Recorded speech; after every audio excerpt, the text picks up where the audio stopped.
നമസ്കാരം. അമൃത ടി വിയിലെ സ്പന്ദനം എന്ന് പറഞ്ഞ ഈ പ്രോഗ്രാമിലോട്ട് സ്വാഗതം. ഓരോ എപ്പിസോഡും ഓരോരോ ഡിസീസുകളെ പറ്റിയും ഓരോരോ നമ്മുടെ ലൈഫ് സ്റ്റൈലിൻ്റെ ഡിസീസുകളെ പറ്റിയും അല്ലാത്തതിനെ പറ്റിയൊക്കെയാണ് പറയുന്നത്. അതിനെങ്ങനെയാണ് നമുക്ക് വീട്ടിൽ ഇരുന്ന് തന്നെ ഒരു പരിഹാരം ഉണ്ടാക്കുക, നമ്മുടെ ലൈഫ് സ്റ്റൈൽ എങ്ങനെ മാറ്റിയാൽ അതിനൊരു പരിഹാരം ഉണ്ടാക്കുക എന്നുള്ളതാണ്. തൊണ്ടവേദന, അലർജി രണ്ട് സാധനമാണ്. അലർജി എന്ന് പറഞ്ഞാൽ ബോഡി വെളിയിലുള്ളൊരു സാധനത്തിനോടുകൂടി വയലൻ്റായിട്ട് റിയാക്ട് ചെയ്യുന്നതാണ് അലർജി. അതായത് ഇപ്പോൾ പൊടി വന്നു, അതൊരു ഫോറിൻ ബോഡിയാണ്, നമ്മുടെ ദേഹത്ത് തട്ടുമ്പോൾ അതിന് നമ്മളെതിരെ വയലൻ്റായിട്ട് റിയാക്ട് ചെയ്യും. അതാണ് അലർജി. അത് നമ്മുടെ സ്കിന്നിൽ വന്നാലും തൊണ്ടയ്ക്കകത്ത് വന്നാലും മൂക്കിനകത്ത് വന്നാലും കണ്ണിനകത്ത് വന്നാലും ചെവിക്കകത്ത് വന്നാലും എല്ലാം അതാണ്. അപ്പോൾ അതിൻ്റെ പ്രധാന ലക്ഷണം ചൊറിച്ചിലാണ്. കണ്ണ് ചൊറിച്ചിൽ വരും, ഈ സൈഡ് ചൊറിച്ചിൽ വരും, ഈ സൈഡ് ചൊറിച്ചിൽ വരും, ചെവിക്കകത്ത് ചൊറിച്ചിൽ വരും, തൊണ്ട ചൊറിച്ചിൽ വരും, മൂക്കിനകത്ത് ചൊറിച്ചിൽ വരും. പിന്നെ സ്കിന്നിലാണെങ്കിൽ അർട്ടിക്കേരിയ പോലെ സാധാരണ ചൊറിച്ചിൽ വരും. അപ്പോൾ ഈ ചൊറിച്ചിൽ വരുമ്പോഴത്തേക്കും എന്ന് പറഞ്ഞാൽ നമ്മൾ വെളിയിൽ നിന്നുള്ള പൊടിക്കാണ് ചൊറിച്ചിൽ വരുന്നത്. പൊടിയെ നമുക്ക് കൺട്രോൾ ചെയ്യാൻ ഭയങ്കര പാടാണ്. പക്ഷേ നമുക്ക് കുറേയൊക്കെ സൂക്ഷിക്കാൻ പറ്റും. ഒന്ന് എങ്ങനെയാണെന്ന് പറഞ്ഞാൽ നമുക്ക് മാസ്ക് വെച്ചാൽ പൊടി കുറയും, മൂക്കിൽ കയറുന്നത് കുറയും. അതുപോലെ തന്നെ നമ്മൾ കാറിലൊക്കെ പോകുമ്പോൾ അതിൻ്റെ ആ AC-യുടെ വെൻറ്റ് ആദ്യം സ്റ്റാർട്ട് ചെയ്യുമ്പോൾ മുഖത്തോട്ട് ഇങ്ങനെ ആക്കി വയ്ക്കുക, അത് 100 മാറ്റി വയ്ക്കണം. കാരണം അല്ലെങ്കിൽ അതിനകത്ത് നിറച്ച് പൊടി കാണും. അതിങ്ങനെ നമ്മുടെ മുഖത്ത് നല്ലതുപോലെ അടിക്കും. അപ്പോൾ അത് ശ്രദ്ധിച്ചോളണം. അതുപോലെ തന്നെ ഈ നമ്മളെന്തെങ്കിലുമൊക്കെ ജോലികളൊക്കെ ചെയ്യുമ്പോഴും മൂക്കിൽ നല്ലതുപോലെ എന്തെങ്കിലും കെട്ടി വെച്ചിട്ട് ഇത് കയറാതെ നോക്കണം, പൊടി കയറാതെ നോക്കണം. അത് നല്ലതാണ്. പൊടി കണ്ണിൽ വീഴാതെ നോക്കണം. ഗ്ലാസ് വെച്ചുകൊണ്ട് പോകണം പൊടി അടിക്കുന്നിടത്തൊക്കെ. നമ്മളിപ്പോൾ സിറ്റിക്കകത്തൊക്കെ ഇപ്പോൾ എല്ലാ സിറ്റിയിൽ ഇറങ്ങിയാലും ഭയങ്കര പൊടിയാണ്. അപ്പോൾ പൊടി കയറാതെ നോക്കിയാൽ അത്രയും ആശ്വാസം കിട്ടും. കാരണം അലർജി എന്ന് പറഞ്ഞാൽ ഒരു കൈകൊട്ടും മാതിരിയാണ്. ഒരു കൈ വെച്ച് എത്ര സ്പീഡിലടിച്ചാലും ശബ്ദം കേൾക്കില്ല, മറ്റേ കൈ കൂടെ വന്നാലേ സൗണ്ട് കേൾക്കുള്ളൂ. അപ്പോൾ അതേപോലെ നമ്മുടെ ബോഡിയുടെ റെസിസ്റ്റൻസ് കൂടി നിൽക്കുകയും വെളിയിൽ നിന്നുള്ള റെസിസ്റ്റൻസ്, അതായത് വെളിയിൽ നിന്നുള്ള ഈ ഫോറിൻ ബോഡി കൂടുതൽ വരികയും ചെയ്താൽ അലർജി ഭയങ്കരമായിട്ട് കൂടും. അപ്പോൾ നമ്മുടെ റെസിസ്റ്റൻസ് കൂടി നിൽക്കുമ്പോഴും വെളിയിൽ നിന്ന് ഫോറിൻ ബോഡീസ് വരാൻ നമ്മൾ അകത്തോട്ട് കയറാൻ സമ്മതിക്കാതിരുന്ന് കഴിഞ്ഞാൽ നമുക്ക് കുറേ നല്ല ആശ്വാസം കിട്ടും. അപ്പോൾ മാസ്ക് വെച്ചുകൊണ്ട് പോയാൽ കുറേ പൊടി വായിക്കകത്തും മൂക്കിനകത്തും കയറുന്നത് കുറയും. പിന്നെ അടുത്തൊരു പരിപാടി എന്ന് പറഞ്ഞാൽ ഡെയിലി രാവിലെ എണീറ്റ ഉടനെ ചെറിയ ചൂടുവെള്ളത്തിൽ ഉപ്പിട്ടിട്ട് ഗാർഗിൾ ചെയ്യണം. നല്ലതാണ്. അപ്പോൾ ഇവിടെ വായിക്കകത്ത് ഈ പറ്റി പിടിച്ചിരിക്കുന്നത് രാവിലെ നമ്മൾ കിടന്നുറങ്ങുമ്പോഴുള്ള ഒരു പ്രശ്നം എന്ന് പറഞ്ഞാൽ ഈ സർക്കുലേഷൻ കുറയുമ്പം ആൻറ്റിബോഡീസ് കംപ്ലീറ്റ് വന്ന് നമ്മുടെ എഡ്ജിലെല്ലാം കൂടുതലിരിക്കും. അതായത് മൂക്കിൻ്റെ ഇവിടെ, ചെവിയുടെ ഇവിടെ, വായുടെ എഡ്ജിൽ, തൊണ്ടയ്ക്കകത്തെല്ലാം വന്ന് അത് കെട്ടി നിൽക്കും. അപ്പോൾ തണുപ്പടിക്കുമ്പോഴും വെള്ളം അടിക്കുമ്പോഴും ഇത് വയലൻ്റായിട്ട് റിയാക്ട് ചെയ്യും. അതാണ് രാവിലെ എണീക്കുന്നതോളം തുമ്മുന്നത്. പ്രധാന പ്രശ്നം അതാണ്. മൂക്കിൻ്റെ അറ്റത്തൊക്കെ തരും. അപ്പോൾ രാവിലെ എണീക്കുമ്പോൾ നമ്മൾ മുഖം കഴുകാതിരിക്കുന്നതാണ് നല്ലത്. പല്ല് തേക്കിട്ട് മുഖം കഴുകരുത്. മുഖം കഴുകാൻ കുളിച്ചാൽ മതി പോയി. കാരണം എന്ന് പറഞ്ഞാൽ ഈ കെട്ടി നിൽക്കുന്ന സാധനം വെള്ളം തട്ടിക്കഴിഞ്ഞാൽ അപ്പോഴേ റിയാക്ട് ചെയ്ത് നമ്മൾ ഭയങ്കരമായിട്ട് തുമ്മും. അപ്പോൾ അതുകൊണ്ട് രാവിലെ എണീറ്റ ഉടനെ പല്ല് തേച്ചിട്ട് ദേഹം ഒന്ന് ചൂടായിട്ട് പോയി കുളിച്ചാൽ മതി. അതാണ് നല്ലത്. എപ്പോഴും അതാണ് നല്ലത്.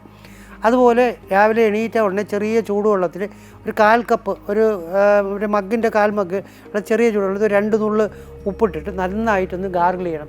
ഒരു 2 മിനിറ്റെങ്കിലും ഗാർഗിൾ ചെയ്യണം. അപ്പോഴുള്ള ഗുണം അവിടെ കെട്ടി നിൽക്കുന്ന ബാക്ടീരിയയും പൊടികളും അലർജി എല്ലാം ഇങ്ങനെ കുപ്പിളിച്ച് നമ്മൾ ഗാർഗിൾ ചെയ്തിങ്ങനെ തുപ്പുമ്പോഴത്തേക്കും നല്ലതുപോലെ പോകും. അത് നല്ല എഫക്റ്റീവാണ്. ഡെയിലി രാവിലെ ഒരു നേരം ചെയ്യണം. രാത്രി നിർബന്ധമായിട്ടും ചെയ്യണം. രാത്രിയുള്ള ഗുണമെന്ന് പറഞ്ഞാൽ നമ്മൾ ഈ പകൽ വെളിയിൽ നമ്മൾ പോയിട്ടൊക്കെ വരുമ്പോൾ തൊണ്ടയ്ക്കകത്ത് ശരിക്കും പൊടിയും ബാക്ടീരിയയാണ് ഇൻഫെക്ഷൻ ഉണ്ടാക്കുന്നത്, പൊടിയാണ് അലർജി ഉണ്ടാക്കുന്നത്. അപ്പോൾ നമ്മളത് വെളിയിൽ നിന്ന് വരുന്ന പൊടി വായ്ക്കകത്ത് കയറിയിട്ട് അത് കെട്ടി നിന്ന്, ബാക്ടീരിയ അവിടെ കെട്ടി നിന്ന് നമ്മുടെ ഈ ടോൺസിൽസ് എന്ന് പറഞ്ഞാൽ ഇവിടെ രണ്ടിടത്തിരിക്കുന്നതിനകത്ത് കുഴികളുണ്ട്. അതിനകത്ത് ഇത് ഇറങ്ങിയിട്ട് അവിടെ ഇൻഫെക്ഷൻ ഉണ്ടാക്കും. ആ ഇൻഫെക്ഷൻ ഉണ്ടാക്കി കഴിഞ്ഞാൽ അത് പെട്ടെന്നൊന്നും അവിടെ നിന്ന് പോവില്ല. അവിടെ നിന്ന് പഴുത്തുകൊണ്ടേയിരിക്കും. അപ്പോഴാണ് നമുക്ക് പനി വരുന്നതും തൊണ്ടവേദന വരുന്നതും. ആ പഴുപ്പ് കൂടുതലായിട്ട് അങ്ങോട്ട് പടർന്നു കഴിഞ്ഞാൽ കഫക്കെട്ടും സൈനസൈറ്റിസും ശ്വാസം മുട്ടും എല്ലാം വരുന്നതിൻ്റെ ഒരു കാരണം ഇൻഫെക്റ്റീവ് കഫിൻ്റെ കാരണം അതാണ്. അപ്പോൾ ഇത് തൊണ്ടയിലിരിക്കുന്നത് പോകാൻ വേണ്ടി കൊച്ചിലെ പിള്ളേരെ നമ്മൾ അത് ശീലിക്കണം. ഈ രാവിലെ ഒരു നേരം ഇച്ചിരി ഉപ്പിട്ട് തൊണ്ടയിലിട്ട് ഗാർഗിൾ ചെയ്യുന്നത് വളരെ നല്ലതാണ്. രാത്രി കിടക്കാൻ നേരത്തും നിർബന്ധമായിട്ടും പല്ല് തേപ്പിച്ച് തന്നെ കിടത്തണം. കാരണം പല്ലിനിടയിൽ നമ്മൾ ഈ ഫുഡിരുന്നാൽ പല്ല് പെട്ടെന്ന് ചീത്തയാവും. രാവിലെ തേച്ചില്ലെങ്കിൽ പോലും രാത്രിയാണ് ശരിക്കും പല്ല് തേക്കാനുള്ളത്. അത് കഴിഞ്ഞ് ഒന്നും കഴിക്കാനും പാടില്ല. ഫുഡെല്ലാം കഴിഞ്ഞതിന് ശേഷം സാധാ ബ്രഷ് വെച്ചിട്ട് നല്ലതുപോലെ ഫുൾ വാവിട്ട് ഒന്ന് കഴുകിക്കളയണം. കുറച്ച് ഉപ്പ് പൊടിയിൽ ഇങ്ങനെ മുക്കി, പേസ്റ്റിന് വരെ ഉപ്പ് പൊടി മുക്കിയിട്ട് അതിലിങ്ങനെ തേച്ചാൽ നല്ല വൃത്തിയാവും. മോണയ്ക്ക് അത് ഭയങ്കര നല്ലതാണ്. പേസ്റ്റ് ഉപയോഗിക്കണമെന്ന് നിർബന്ധമൊന്നുമില്ല. ചെറുതായിട്ട് ഉപ്പ് പൊടി കുറച്ച് കയ്യിലെടുത്ത് പേസ്റ്റിൻ്റെ അറ്റത്ത് വെച്ച് മോണയിൽ കംപ്ലീറ്റ് വെച്ചിട്ട് നല്ലതുപോലെ ഒന്ന് ബ്രഷ് ചെയ്താൽ വളരെ നല്ലതാണ്. അപ്പോൾ രാത്രി കിടക്കാൻ നേരത്ത് നിർബന്ധമായിട്ടും ഗാർഗിൾ ചെയ്യുന്നത് വളരെ നല്ലതാണ്. എല്ലാവരും നല്ലതാണ്. പല്ല് തേച്ചതിന് ശേഷം ഗാർഗിളും ചെയ്യണം. നല്ലതാണ്, നല്ല എഫക്റ്റീവാണത്. അപ്പോൾ രാവിലെയും രാത്രിയും ചെറിയ സലയും ചെറിയ ചൂടുവെള്ളത്തിൽ ഇച്ചിരി ഒരു നുള്ളുപ്പ് മതി ഇട്ടിട്ട് ഗാർഗിൾ ചെയ്യണം. അത് 2 മിനിറ്റ് ചെയ്താൽ ബെസ്റ്റാണ്. രാവിലെയും രാത്രിയും ചെയ്യാൻ പഠിക്കണം. അപ്പോൾ ഇതാണ് ആദ്യത്തെ ഒരു പ്രിവെൻറ്റീവ്. അപ്പം മാസ്ക് ഉപയോഗിക്കുക, കൂടുതൽ പൊടി മൂക്കി കയറാതെ നോക്കുക, വായിലും കയറാതെ നോക്കുക. രണ്ടാമത് രാവിലെ എണീറ്റുള്ള ഗാർഗിൾ ചെയ്യുക, രാത്രിയും ഗാർഗിൾ ചെയ്യുക. ഇത് രണ്ടും ചെയ്യണം. അപ്പോൾ ഇതിന് പുറമെ നമ്മൾ ഈ ചുമ്മാ എപ്പോഴും ആൻറ്റിബയോട്ടിക്കും ആൻറ്റി ഹിസ്റ്റാമിനും കഴിച്ചു കഴിഞ്ഞാൽ ബാക്ടീരിയ ഇതിനെതിരെ റെസിസ്റ്റൻസ് ഉണ്ടാക്കും. റെസിസ്റ്റൻസ് ഉണ്ടാക്കി കഴിഞ്ഞാൽ പിന്നെ ആൻറ്റിബയോട്ടിക് ഏൽക്കില്ല. ഇതേപോലെയാണ് ആൻറ്റി ഹിസ്റ്റാമിൻസ് എന്ന് പറയുന്ന അലർജിക്കെതിരുള്ളതാണ്. കുറച്ച് കഴിഞ്ഞാൽ അതിൻ്റെ സൈഡ് എഫക്റ്റ് ആയിട്ട് ഉറക്കം വരും, സെൻസിറ്റീവ്നെസ് വരും, പിന്നെ അത് ഏൽക്കാതെ വരും. അപ്പോൾ അതിനേക്കാളൊക്കെ നല്ലത് സിമ്പിൾ പണി കൂടെ നമുക്ക് അസുഖങ്ങൾ കുറച്ച് വെച്ചാൽ, അത്യാവശ്യമാണെങ്കിൽ അലോപ്പതി മെഡിസിൻസ് കഴിക്കുന്നതിന് കുഴപ്പമൊന്നുമില്ല.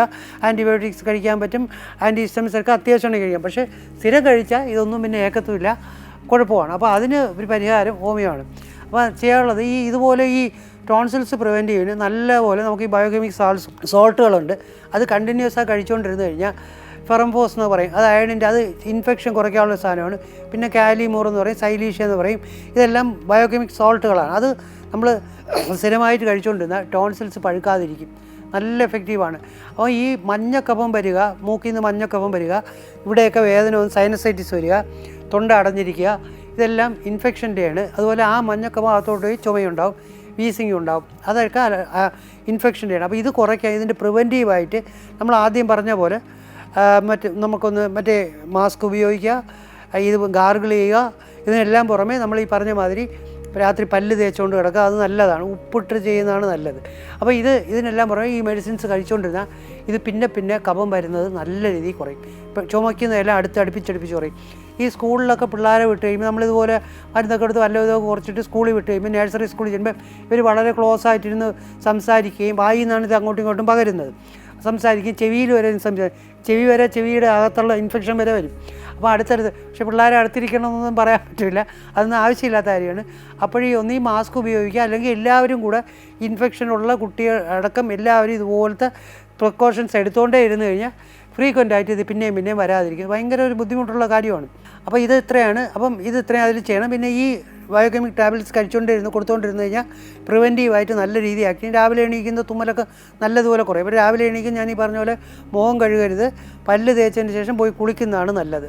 അതാണ് ബെസ്റ്റ്. കാരണം ഈ പറഞ്ഞ പോലെ കെട്ടി നിന്നിട്ട് നമുക്ക് ആ തുമ്മാനുള്ള ടെൻഡൻസി അത് കൊള്ളൂല. ഒരുപാട് തുമ്മുകയോ ഒരുപാട് ചുമയ്ക്കുകയോ ചെയ്യുക, തൊണ്ടയും മൂക്കും മുറിയുന്നിടത്ത് സെക്കൻഡറി ഇൻഫെക്ഷൻ വരും, ഇൻഫെക്ഷനാവും. അപ്പോൾ അലർജിയാണ് ആദ്യം കാരണം, പിന്നെ ഇൻഫെക്ഷനായിട്ട് മാറും അത്. അപ്പോൾ അത് ഇതിങ്ങനെ ചെയ്താൽ വളരെ നല്ലതാണ്. അല്ലെ പിള്ളേർക്ക് അങ്ങോട്ടും ഇങ്ങോട്ടും പകരാതിരിക്കാനായിട്ട് ഈ നഴ്സറി സ്കൂളിലൊക്കെ നമ്മൾ വളരെ ശ്രദ്ധിച്ച് ഒരു കുട്ടി ഒക്കെ ഉണ്ടെങ്കിൽ ആ കുട്ടിക്ക് നമ്മൾ ഇതേപോലെ ഇത് കൊടുത്ത് അതൊക്കെ അങ്ങനെ ചെയ്താൽ മറ്റു പിള്ളേർക്കെല്ലാം പകരാതിരിക്കും. അപ്പോൾ ഈ ബാക്ടീരിയ നമ്മൾ പറഞ്ഞല്ലോ, ബാക്ടീരിയ തൊണ്ടയിരിക്കുമ്പം അത് വന്ന് പഴുക്കുമ്പോഴത്തേക്കും നമ്മുടെ ബോഡിയിൽ ചൂട് കൂടുന്നതിന് കാരണം, ചൂട് കൂടിക്കഴിഞ്ഞാൽ നമ്മുടെ ബോഡിയുടെ നോർമൽ ടെമ്പറേച്ചറാണ് ഈ ബാക്ടീരിയയ്ക്ക് താമസിക്കാൻ പറ്റിയ സമയം, അല്ലെങ്കിൽ ജീവിക്കാൻ പറ്റിയ ക്ലൈമറ്റ്, AC പോലെ. അപ്പോൾ നമ്മുടെ ദേഹം പക്ഷേ ഇത്തിരി ചൂടങ്ങോട്ട് കൂട്ടിക്കഴിഞ്ഞാൽ ഇത് ചത്തുപോകും. അപ്പോൾ അതിനാണ് ടെമ്പറേച്ചർ വരുന്നത്, ഫീവറിഷായിട്ട് വരുന്നത്. അപ്പോൾ ഈ ബാക്ടീരിയ തൊണ്ടയിൽ വന്ന് പഴുത്ത് കഴിഞ്ഞാൽ പനി വരും. അപ്പോൾ പനി വരാതിരിക്കാൻ, ഇതിനെ കൊല്ലാനും നമുക്ക് ഈ ഗാർഗിൾ ചെയ്യുന്നത് വളരെ നല്ലതാണ്. അതുപോലെ ഇത് തൊണ്ടയിൽ പഴുത്തിരിക്കുമ്പോൾ നമ്മൾ ഈ തണുത്ത സാധനം പോയി കഴിച്ചാൽ പിന്നെ അതിന് നല്ല ഫേവറബിൾ കണ്ടീഷനായി. കാരണം നമ്മുടെ ബോഡിയിലെ ടെമ്പറേച്ചർ കുറച്ചും കൊടുത്തു, തണുത്ത സാധനം തൊണ്ടയിൽ ചെന്ന് തട്ടുമ്പോൾ തൽക്കാലമെങ്കിലും ഇവിടെ തണുക്കുമ്പോൾ അത് വളരെ ഭയങ്കര നല്ലതാണ്. പെട്ടെന്ന് അത് കയറി പടർന്ന് വലുതായി വരും. അതുകൊണ്ടാണ് ഈ തണുത്ത സാധനങ്ങൾ കഴിക്കരുതെന്ന് പറയുന്നത്. അതെപ്പോഴും തൊണ്ടയ്ക്ക് അത് ഇൻഫെക്ഷൻ ഉണ്ടെങ്കിൽ, ഇൻഫെക്ഷൻ ഇല്ലാത്തൊരു കണ്ടീഷനിൽ തണുത്ത കഴിച്ചെന്ന് പറഞ്ഞാൽ ഒരു കുഴപ്പമില്ല. പക്ഷേ ഈ ഇൻഫെക്ഷൻ ഉള്ളപ്പോൾ ചിലപ്പോൾ ഇൻഫെക്ഷൻ കണ്ടു കഴിച്ചാൽ നല്ലതുപോലെ കൂടും. അതിന് പടരാൻ നമ്മൾ പിന്നെ ഒരു ഇമ്പറ്റസ് കൊടുക്കുകയാണ്, അതിന് പ്രോത്സാഹനം കൊടുക്കുകയാണ് പടരാനായിട്ട്. അതുകൊണ്ടാണ് തണുപ്പ് സാധനങ്ങൾ, ഐസ്ക്രീം പോലത്തെയോ ഐസ് പോലത്തെയോ ഒന്നും സാധനം ഇങ്ങനത്തെ പിള്ളേർക്ക് മാറിക്കഴിഞ്ഞാൽ കൊടുക്കാൻ കേട്ടോ, കുഴപ്പമൊന്നുമില്ല. മാറാതിരിക്കുമ്പോൾ കൊടുത്തു കഴിഞ്ഞാൽ ഇത് കൂടും. അതുപോലത്തെ ഈ തൊണ്ടയിൽ നിന്ന് ഇത് കംപ്ലീറ്റ് ആയിട്ട് പോകാനായിട്ട് നമ്മൾ എപ്പോഴും ചൂടുള്ള സാധനങ്ങൾ കഴിക്കുകയും നമ്മൾ ഈ പറഞ്ഞ പോലെ ചെറിയ ചൂടിൽ ഗാർഗിൾ ചെയ്യുകയും ചെയ്ത് കഴിഞ്ഞാൽ തൊണ്ടയുടെ ഇൻഫെക്ഷൻ നല്ലതുപോലെ നമുക്ക് കൺട്രോൾ ചെയ്യാൻ പറ്റും.